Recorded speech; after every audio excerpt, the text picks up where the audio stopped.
appetizers. Our signature rosemary lamb chops. Mary had a little lamb. Her fleece was white as snow. Everywhere that Mary went, her lamb was sure to go. This time we have something a little bit more cool and refreshing. It's a spritz.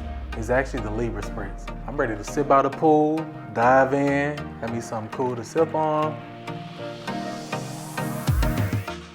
We're back, and I'm Chef CJ, and this is Master the Meal. We have a special guest today, Chef Talissa. Yay. So Chef C, what are you cooking up today? We're making your elevated deconstructed chicken taco today. Okay, well, I'm just gonna get out your way. You know, when you come in, I don't wanna be in the way. So, have at it. All right, thank you. So I have here some corn flat tortillas. They're already cooked. I have some olive oil. I also have some jalapeno Hispanic cheese, and I have some green scallions. With that, I also have over here some leftover chicken breast, some coleslaw, honey mustard, mayo, and ranch dressing with a lot bit of taco seasoning.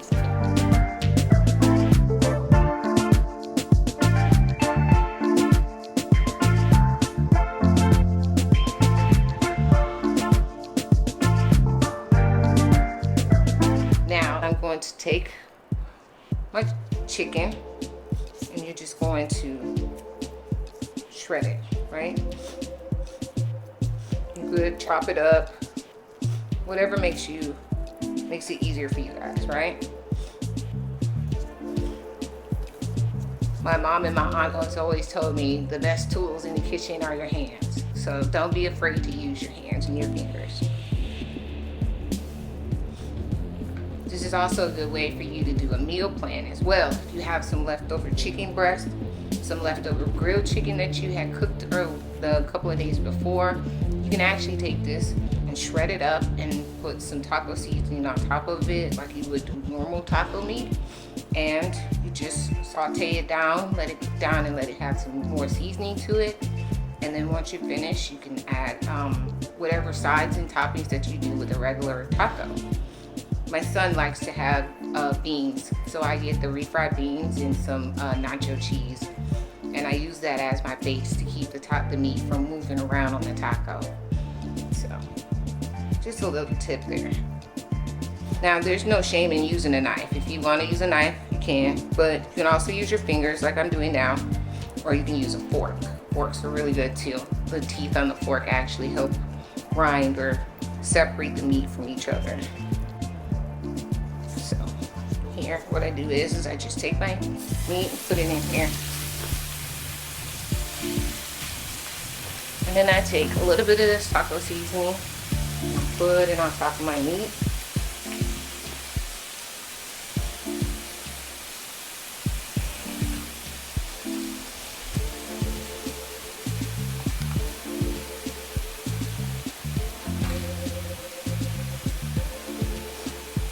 I'm just gonna take this, move it around like this.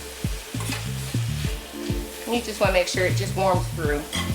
You're not recooking it, you're just making sure the meat is just warm through hot. And the seasoning is good and coated on top of that meat. So while that is cooking, turn it down a little bit, reduce the heat on it. I'm going to take my bowl and add my coleslaw.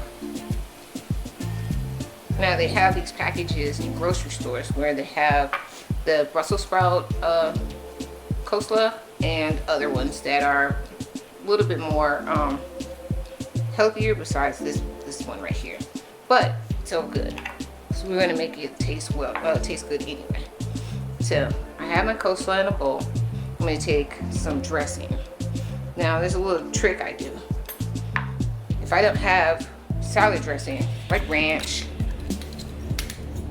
and sometimes those packages come with the dressing already in it, so you won't be caught off guard without it. What I do is I take a little sour cream and I get those ranch dressing packets that are on the aisle where the regular salad dressing are, and you just mix the two together. It's kind of like a dip, but it's still good either way it goes. So if you just want it a little bit more thicker, you take just a tad bit of mayo. Not a lot, but a little bit to taste. Once we do that, we're gonna add mustard to it. The mustard is actually gonna give it that honey and that vinegary taste to it. Not a lot, just a little. And we're gonna mix together. Now, the reason why we're doing a coleslaw on top of your taco meat, your chicken taco meat, is because of the creamy mayo in here is actually going to cut some of that spice that's on the meat, which is really good. It kind of does the same thing with the pulled pork when you do that on your pulled pork sandwiches and stuff that we love to make. So I'm gonna take it, put back to the side, and we are going to get my plate. So my plating is actually the book, the good book. So we're gonna take this. I'm gonna take my taco. See my taco. These are actually pretty good. They taste really good too. They taste like a Dorito, I think. So what I do with this is I place this flatly on my plate. And if you have something that's going to stabilize it, you can use that, which I'm going to use my coleslaw, because my coleslaw is wet, right? Put my coleslaw on the bottom. Normally I would put that on the top, but today, since I don't have any refried beans and stuff, just to keep it sturdy and stabilized, I'm going to add my coleslaw to the bottom. Right, and that chicken is so pretty. We don't want to cover the chicken up either. And it's going to be a really good bite. So I'm going to take this great chicken right here. I'm just going to place it on top just like that. Not too much, but you want enough to pile up on here. You still see the grill marks that they had on here that we cooked the chicken from the day before. So I'm going to take this. And sometimes, like I said, you can use your knives or whatever you have at the house, or you can just use your hands. I think this is actually pretty. I'm just gonna take it and place it on top, just like this. Yeah, just like that. Add this in a different way. Play with it. It doesn't hurt to play with your food. I know Mom and Dad used to tell us as kids, don't play with your food. But guess what? That's what makes food fun, is playing with it, making it fun and come alive. You can always make an empty plate look beautiful. This is gonna be good. And there you have it, a deconstructed chicken taco.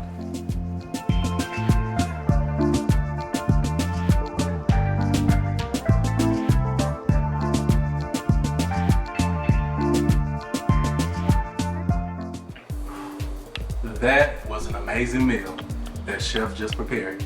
Did you like it? I can't hear you. Of course I can. No, just kidding. But that was a great meal. After a meal, I always want an after dinner cocktail. Some people like sweet cocktails, not me. I prefer to just keep the night going because typically I do dinner before a night on the town. So for me, martinis are really good. They're strong and packed with flavor, but some of them are also sweet with hidden flavor of the liquor. That way you can't taste it, but you still can turn up. So today we're gonna do a bloody martini. It's kind of a take on a lemon drop, maybe a sidecar, but it's a bit different. Today we're gonna use a blood orange, vodka, Grand Marnier, triple sec, and simple syrup. And of course, if it's a martini, something like this, you definitely wanna do a sugar rim. So let's go ahead and get started. So you're gonna take your mixer, get a lot of ice because this drink is not one ice. So we wanna make sure that we have a lot of ice to shake it with so it can remain cold.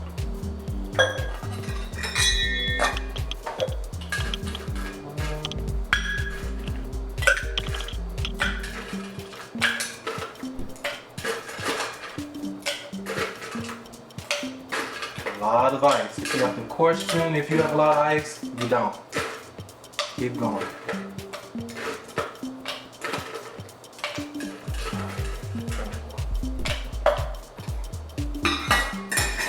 All right. Should be good. So, remember, we're not trying to put nobody to sleep, we're trying to take them up. So we're gonna do 2 ounces of vodka. We're using Tito's today, but you can use whatever vodka you like.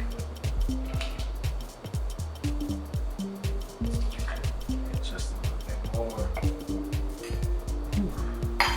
About the time today. 1 ounce of Grand Marnier. This is already pre-measured.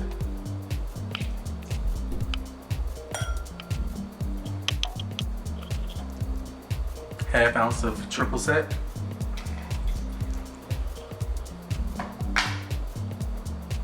Half ounce of simple syrup. Simple syrup, that's definitely your sweetener in it. It's a little thick. It's pretty much just sugar and water. So if you're at home and you don't have any simple syrup handy, you can really make it yourself.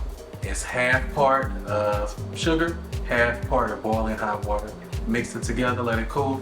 You got you some simple syrup. So last thing we are going to use is the blood orange. Really hard to find blood orange juice, so I use a fresh blood orange. You look at that, it's amazing. It's orange, inside looks like blood. Just squeeze it in here. Yeah, it just comes oozing out. Very bloody. Gets a little messy, so be careful. Just use a half because there's so much juice in there. You do not want to make it too juicy and too sweet. Disgusting, but full of flavor. Just drop it in there. All right, we got that in. Make sure this is on good and tight. Now it's time to shake. How long do you shake it? Until your hands can't hold it no more. It needs to be ice cold.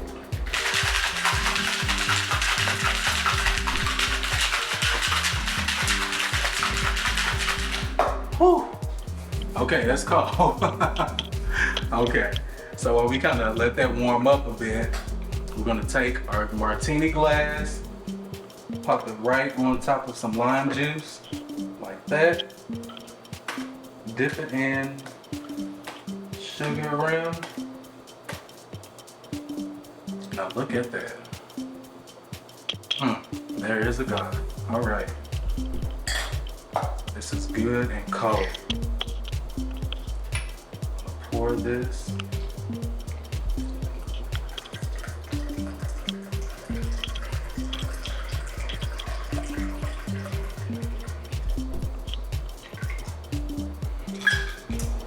We don't do Bloody Marys. We do Bloody Martinis. Welcome back. I'm Chef CJ, and again, this is Master the Meal. Today, we're taking you to another part of the world, Tex-Mex. We're sharing with you a Tex-Mex chicken and beef kebab with our masterpiece, Spanish rice. Let's get into it. So the ingredients we're using today are cubed chicken, cubed beef, chopped bell peppers, a Tex-Mex seasoning, olive oil, of course skewers to make it a skewer, Spanish rice, rotel tomatoes, olive oil, thyme, and the edible orchid for decor.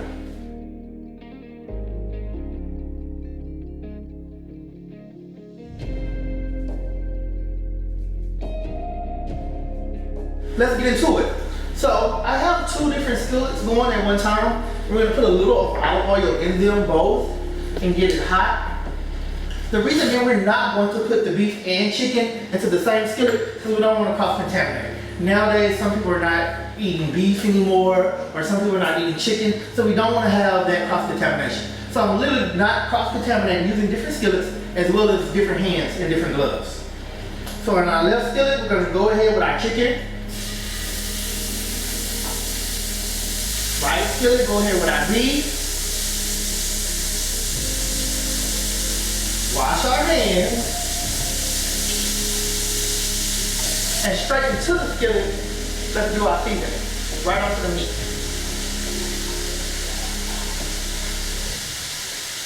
Beef and chicken have a different cooking time. The chicken probably would take maybe, let's say 7 to 10 minutes max. Because you want to make sure chicken is always that. Chicken is not a meat that you can do a medium cook on. You have to cook it completely. The beef, we can give the beef about a good 5 to 7 minutes to do a medium cook on that.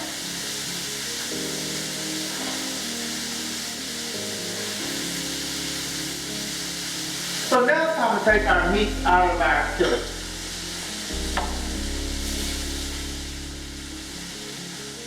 But one good thing about this is we're going to keep that same juices. I know a lot of older folks would the drippings off your meat. We're going to keep the same drippings into the skillet so that we can still create that good old flavor. And we're going to also add butter to make it more caramelized. So I know we're trying to have date night, but still trying to do it in a fast and efficient way. So our next steps, we're going to do our Spanish rice and our bell peppers all at the same time, but in different skillets. The flavoring from the beef drippings is going to flavor up our already marinated bell peppers and onions. Most days now you can go to grocery stores and they already have these items already diced up for you. So while that's searing up, we're going to go straight into our skillet with our Spanish rice. Now, I tried to go out the easy way because I was thinking about our guests. So now you can go to the store and they have these Spanish rice packets already pretty much created. So we're going to go straight into our skillet with our Spanish rice. And we're going to elevate it with our own other ingredients. Like our diced rotel tomatoes. You pretty much find this in nachos and things of that nature. Make sure our skillet is turned down.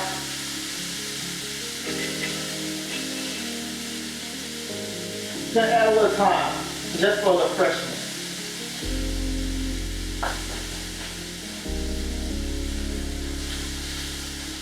I wish I could smell the aroma.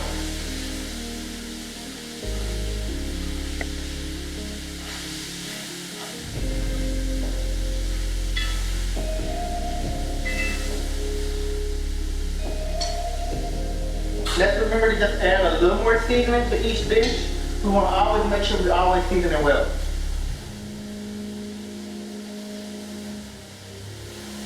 While it's finishing off, we're going to get ready to plate.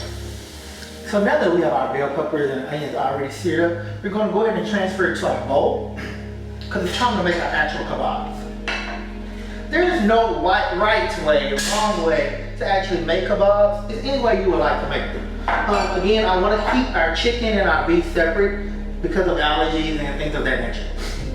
So you play it up how you want to play it up, whether it's with the colors or you want to do bell peppers first or the tomatoes first. Any way you desire to do it, it's up to you. We're going to go ahead and finish these up.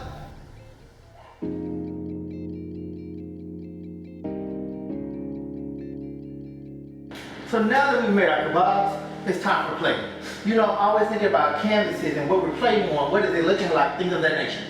Even with the rice, let's use an actual measuring cup, which will actually make a mound scoop.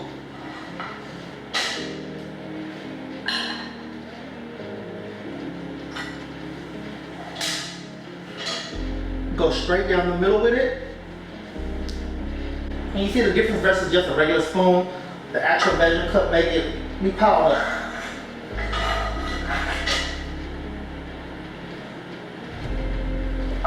Let's just go right on the side of our kebabs.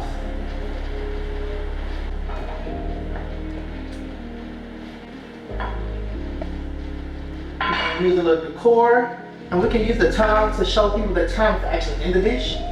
So ain't no harm in actually using the time, actually for our decor purpose. Since we do have like little orchids, just throw that on the side. And now, we have mastered our Tex-Mex meal.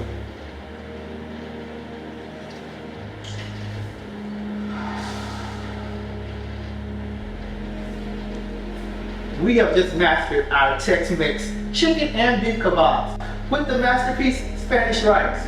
You can let us know how you mastered the meal by liking, sharing, and subscribing, as well as commenting below.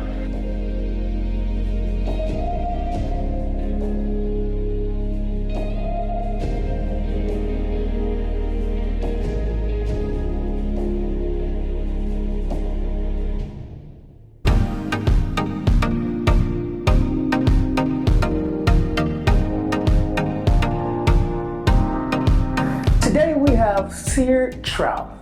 I know a lot of people love salmon, but let's elevate. Oh, you guys done got golden? So today we're gonna do the salted caramel latte martini. A masterpiece meal of a Caribbean jerk, ribeye steak, and our Jamaican red beans and rice.